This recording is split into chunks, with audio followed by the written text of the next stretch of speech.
deuxième jour en Suisse, pour le Team Direct Énergie, les choses sérieuses commencent. Belle première étape avec un beau circuit et puis la chaleur surtout. Et je pense une arrivée au sprint tout de même d'un groupe de combien, Lilian? 80-90.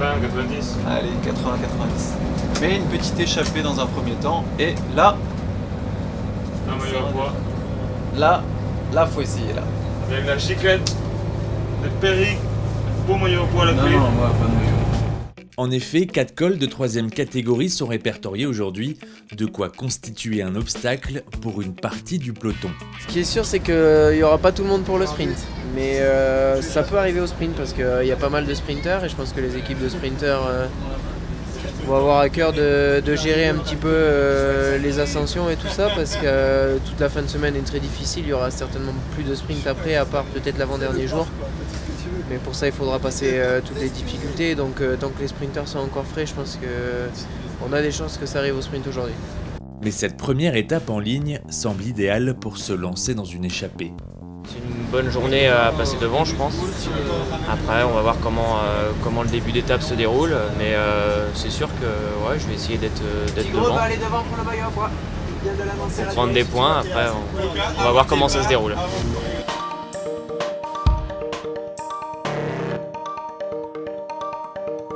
Il faut qu'on la prenne bien cette journée. Périg et Fabien, notamment tous les deux aujourd'hui. Soyez présents pour être dans l'échappée, vous faire plaisir, maillot de grimpeur. On garde vraiment cet objectif-là. Un objectif qui ne va pas être facile à atteindre puisqu'aujourd'hui, il va falloir composer avec la chaleur. Il fait très chaud là au début, j'espère que dehors il fait un peu moins chaud. Mais vous avez pas mis la clim.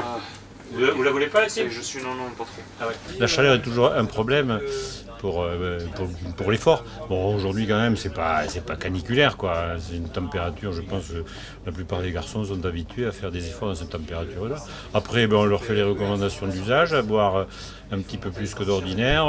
On ajoute quelques sels minéraux du fait de la déperdition ionique liée à l'hypersudation. Et voilà, on maîtrise à peu près bien. Mais aujourd'hui, ça ne sera pas quand même une journée, disons, à problème sur ce plan-là. Voilà.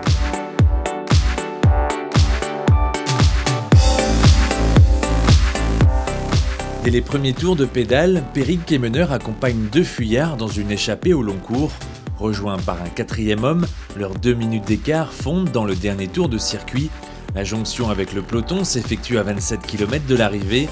Les derniers kilomètres sont très décousus, mais c'est Peter Sagan qui parvient à remporter le sprint. Thomas Bouda, victime d'une chute, n'aura pas eu la chance de le disputer. Ça fait chier parce que j'avais pas des mauvaises jambes, donc j'aurais bien aimé voir ce que ça aurait pu donner. En plus sur un sprint comme ça où c'est pas trop amené, ça se lance un peu de loin, ça me convient souvent bien, donc dommage, on retentera notre chance demain. Calmejane lui réalise un beau top 15 et Périg revient du podium avec le prix de la combativité. C'était un petit clin d'œil pour nos amis de BM là, qui étaient présents aujourd'hui. Je me suis dit allez, on va laisser échapper, on va essayer de prendre du plaisir. Et puis oui, un petit prix de la combativité, comme d'habitude, j'ai envie de dire. C'est bien pour commencer.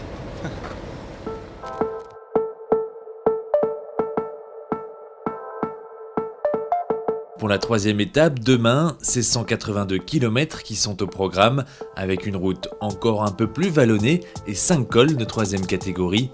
Une belle bataille en perspective.